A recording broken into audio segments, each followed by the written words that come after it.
छपर बाजार हम जाइब मुरा तिलियाइब हो ए बिना वाली हंसवा पे होके तू सवार दुआर अपना बेटा के आव हो बिना वाली हंसवा पे होके तू सवारी दुआरी अपना बेटा के आव हो।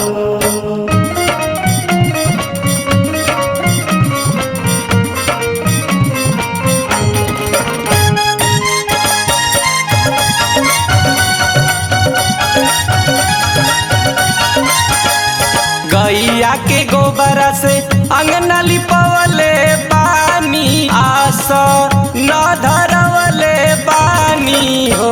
ए बिना वाली हंसवा पे होके तू सवार दुआर अपना बेटा के आव हो बिना वाली हंसवा पे होके तू सवारी दुआरी अपना बेटा के आव हो।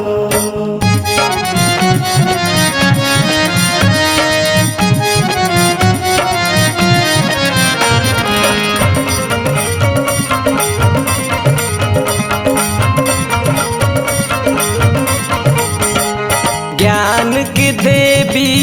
पुस्तक धारिनी आवो जानी देर लगाव हो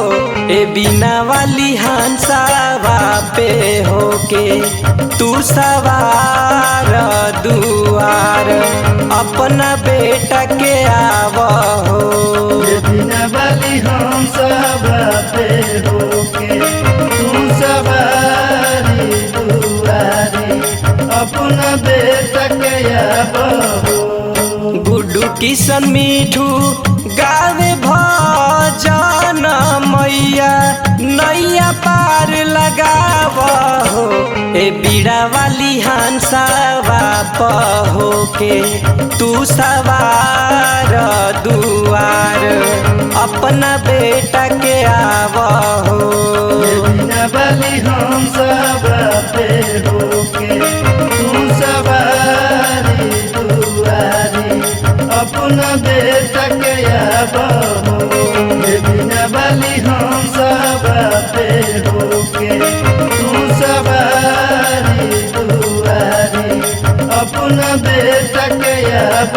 हो।